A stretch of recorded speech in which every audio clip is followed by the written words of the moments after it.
I never planned to find out the truth the way I did. It arrived quietly, disguised as a coincidence, which somehow made it feel more final. My wife's phone buzzed on the kitchen counter while she was upstairs getting ready.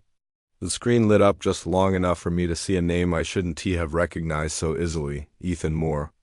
I knew that name because I'd shaken his hand twice before. Once at a fundraiser, once at a company holiday party. Both times, his wife, Claire, stood beside him with a composed smile and observant eyes. He was charismatic in a way that felt practiced. My wife, Lauren, had always spoken about him with a casual admiration that I'd ignored, because trust makes you generous with blind spots. That night, I didn't confront Lauren. I didn't touch the phone. I didn't ask any questions. I understood something important in that moment. Whatever I was feeling didn't matter yet. Information did. Over the next week, I learned how easy it is for people to hide in plain sight when they assume they re-smarter than everyone else. Late meetings. Shared calendars that suddenly didn't align. Stories told too smoothly to be spontaneous. I stopped reacting and started observing. The most unexpected part wasn't the affair. It was how careless it was. Lauren assumed I would never connect the dots. She assumed silence meant ignorance. She was wrong. I reached out to Claire with a professional excuse, something neutral enough not to raise alarms. We met for coffee in a quiet place where no one was trying to be seen. She arrived on time, composed, and guarded. I didn't accuse, I didn't dramatize. I simply told her what I knew and showed her what I had. She didn't cry or gasp.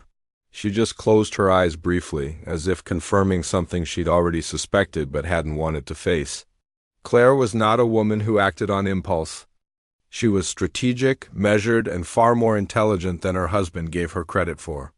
When she spoke again, her voice was steady. "If this is true," she said, "then we don't confront. We don't warn, we let them expose themselves." That was the moment everything shifted. There was an upcoming charity gala hosted by Ethan's firm. High profile with press coverage. The kind of event where reputations were curated carefully and appearances mattered more than reality.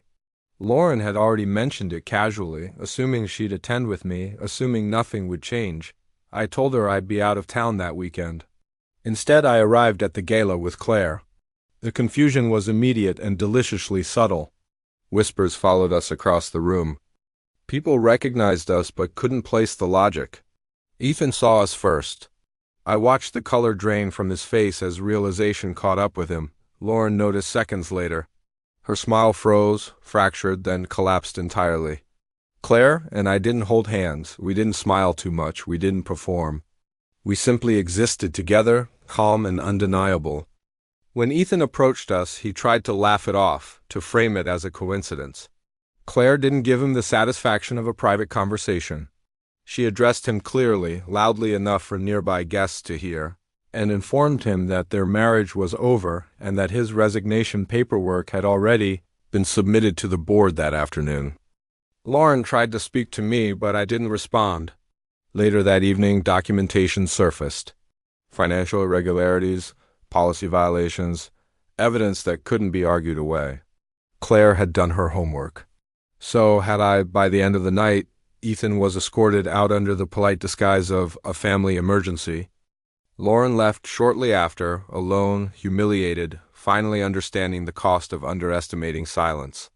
The aftermath was quiet, divorces finalized, careers adjusted. Social circles realigned. There were apologies I didn't accept and explanations I didn't need. Claire and I remained connected, not romantically, but respectfully.